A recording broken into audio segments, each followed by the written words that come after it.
अब इस जो माँ होती है, माँ को बेटे के साथ ही रहना बहुत अच्छा लगता है और पति को जो है वो बहुत ज़्यादा इग्नोर करने लगती है।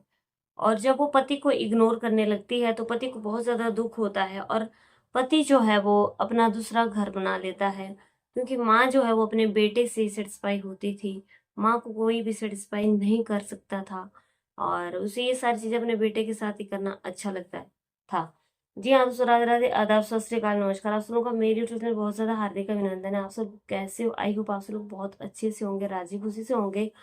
और हमारे यूट्यूब चैनल का नाम है डेली न्यू क्राइम स्टोरी, जहाँ पे आपको क्राइम की कहानी लगातार सुनने देखने के लिए मिलती हैं। तो जुड़े रहिए मेरे चैनल से।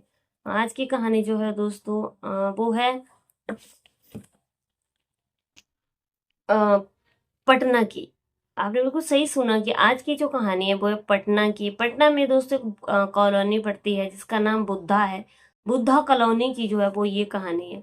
जब एक फैमिली रहा करती थी जिसमें जो पिता है उनकी उम्र 68 ईयर्स है, 68 साल है, और जो माँ है उसकी उम्र जो है वो 60 साल है। माँ का नाम मीरा है और जो उनके हस्बैंड है उनका नाम प्रकाश है। अब प्रकाश जो है वो एक मैकेनिक है और एक मैकेनिक का काम करते हैं। और प्रकाश की जो पत्नी है वो हाउसवाइफ है, वो घर पे ही रहती है। अब प्रकाश की फैमिली में 4 बच्चों की फैमिली है, जिसमें 2 बेटे हैं और 2 बेटियां हैं। 2 बेटे जो हैं वो पढ़ाई कर रहे हैं और बेटियां भी जो हैं वो स्कूल में पढ़ने के लिए जाती हैं। अब प्रकाश जो है वो दोस्तों पेशे से लोगों के जो व्हीकल्स हैं वो खराब हो जाते हैं। जैसे कुछ की गाड़ी है, किसी का स्कूटर है और किसी की बाइक है, किसी की साइकिल है, तो वो मैकेनिक का जो है वो काम करते हैं, उनकी अपनी शॉप है। और एक दिन क्या होता है कि जैसे जैसे इनका वक्त चल रहा था, समय आगे बढ़ता जाता है, बच्चे आगे बड़े हो जाते हैं। अब प्रकाश जो है वो उनकी एक दिन तबीयत खराब हो जाती है। अब प्रकाश की तबीयत खराब हो जाती है तो उनको हॉस्पिटल ले जाया जाता है। हॉस्पिटल जब इनको ले जाया जाता है तो डॉक्टर जो है वो उनको रेस्ट करने के लिए बोलते हैं और खूब सारे उनको दवाइयाँ देते हैं। और दवाइयाँ जो थी वो 3-4 गोली जो थी वो एक टाइम की थी, जिसको खुराक के रूप में उनको लेना होता है। अब क्या होता है दोस्तों कि जैसे ही उनकी तबीयत खराब होती है तो उनकी जो शॉप होती है वो भी बंद हो जाती है। और शॉप पे जो है वो क्यों कोई बैठ नहीं रहा था, क्योंकि मालिक यही होते हैं। अब जब मालिक शॉप पे नहीं बैठेगा तो भाई बड़ी दिक्कत परेशानी हो जाएगी। और उनकी रोजी रोटी जो है वो थोड़ा उसमें भी फर्क आ गया था। जिस तरीके से दुकान चल रही थी, अब क्योंकि अब रोज खाने और कमाने का था, और अब ये जो था वो दुकान बंद थी, तो प्रकाश के अंदर काफी चिड़चिड़ापन हो गया था। और एक दिन क्या होता है कि प्रकाश जो है वो आ रहे होते हैं और प्रकाश जो है वो देखते हैं कि उसकी जो पत्नी है वो बेड पे लेटी हुई है और पत्नी के साथ जो है वो बेटा है। अब बेटा जो है वो, माँ और बेटा दोनों बिस्तर पे लेटे हुए हैं और वो दोनों वो कर रहे हैं जो पति पत्नी के बीच में एक रिलेशन होता है, वो सारा वो आपस में वो काम कर रहे हैं। तो जब प्रकाश अपनी आंखों से अपनी पत्नी को, अपने बेटे को देखता है तो उसके होश उड़ जाते हैं और वो अपनी पत्नी को मारने लगता है। अब पत्नी जो है वो उस वक्त एकदम खड़ी हो जाती है और वहां से बाहर आ जाती है और बेटा भी वहां से चला जाता है। अब क्या होता है कि अब इन दोनों के बीच में बहुत लड़ाई झगड़ा होने लगता है। और प्रकाश के अंदर वैसे भी दोस्तों बहुत चिड़चिड़ापन आ चुका था, क्योंकि उसकी शॉप जो थी वो बंद थी और काफी दिनों से जो था वो बहुत ज्यादा परेशान था, जिसकी वजह से अब क्या होता है कि प्रकाश जो है वो उन अपनी पत्नी से आए दिन अब लड़ाई झगड़ा करने लगता है। क्योंकि क्या होता है कि प्रकाश की जो वाइफ होती है वो बिल्कुल भी नहीं मानती है, उसको अपने बेटे के साथ जो है वो सोना अच्छा लगता था। अब कारण क्या था, एक दिन क्या होता है कि पुलिस जो है वो सॉरी, एक दिन क्या होता है कि इन दोनों के बीच बहुत ज्यादा आपस में लड़ाई झगड़ा होता है।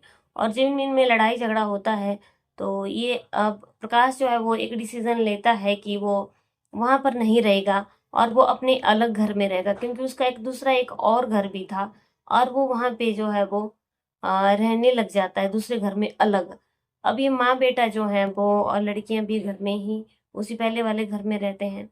अब क्या होता है कि एक दिन जो प्रकाश की पत्नी होती है मीरा, मंदिर से आ रही होती है। जब वो मंदिर से आ रही होती है तो प्रकाश जो है वो एक धारदार हथियार लेता है और उसके पीछे बीच रोड में ही जो है वो उसको वार करना शुरू कर देता है और उसे वहीं पे खत्म कर देता है।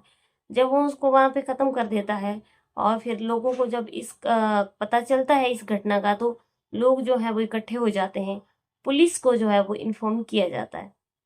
अब पुलिस को जब इन्फॉर्म कर लिया जाता है तो पुलिस आती है और पुलिस जो है वो प्रकाश से घटना की सारी तहकीकात करती है कि आखिर क्या हुआ और क्या नहीं हुआ।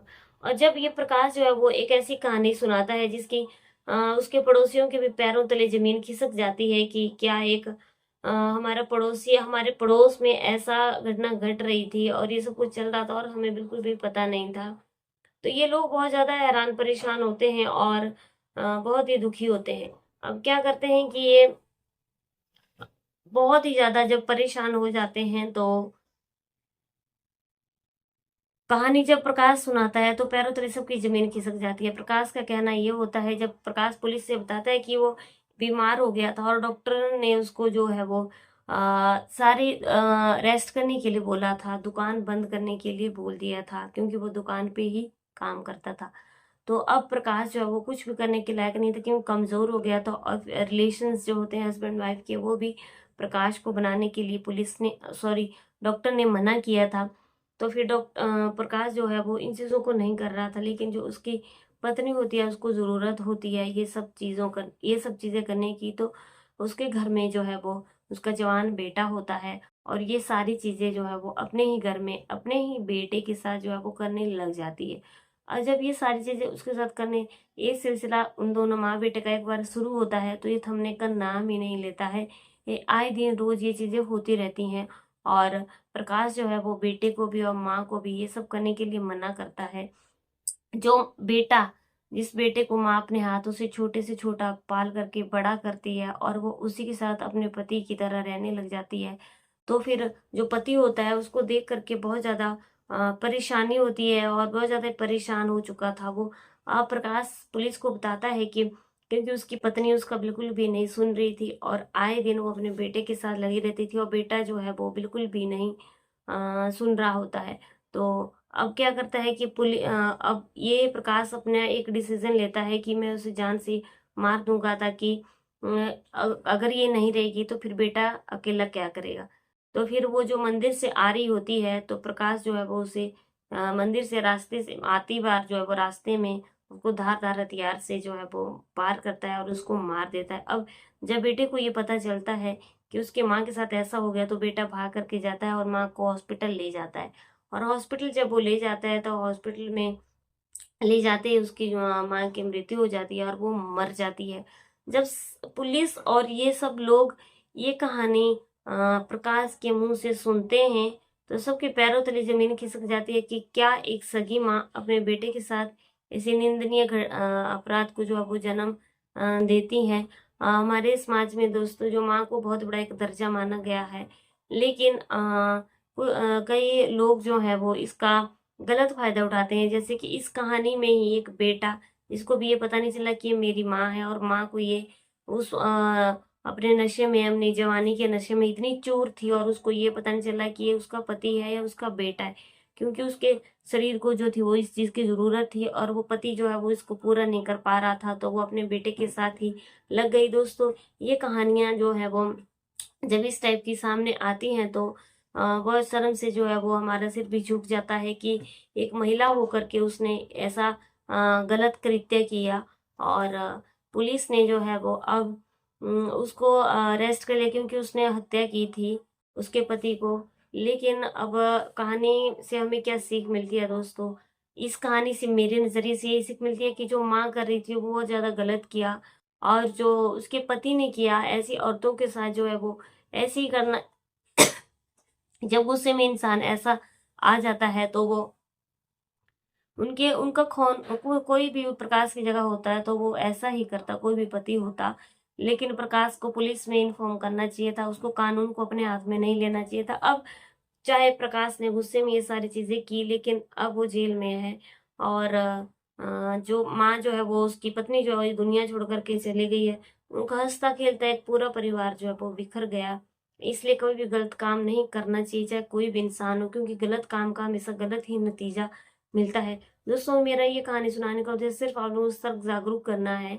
और अगर हमसे कोई भूल हुई होगी तो हमें माफ करना, क्षमा करना। और दोस्तों, वीडियो को जरूर लाइक करना। आप अपने कमेंट में हमें जरूर बताना कि आप कहाँ से बोल रहे हो। पिछली कहानी के कमेंट में जो है वो समीर जो है वो उन्होंने बताया है कि हमने उनका कमेंट पढ़ा था। और समीर, आपका हमारे यूट्यूब चैनल पर बहुत ज़्यादा स्वागत है, आपका बहुत बहुत धन्यवाद। और जो भी हमें कमेंट करेगा और ज़रूर बताना कि आप किस जगह से बोल रहे हो, तो मैं उनका नाम अपने वीडियो में ज़रूर लूँगी। चलिए दोस्तों, कल की एक नई कहानी में आपसे फिर से मुलाकात होती है। तब तक के लिए जय हिंद, जय भारत।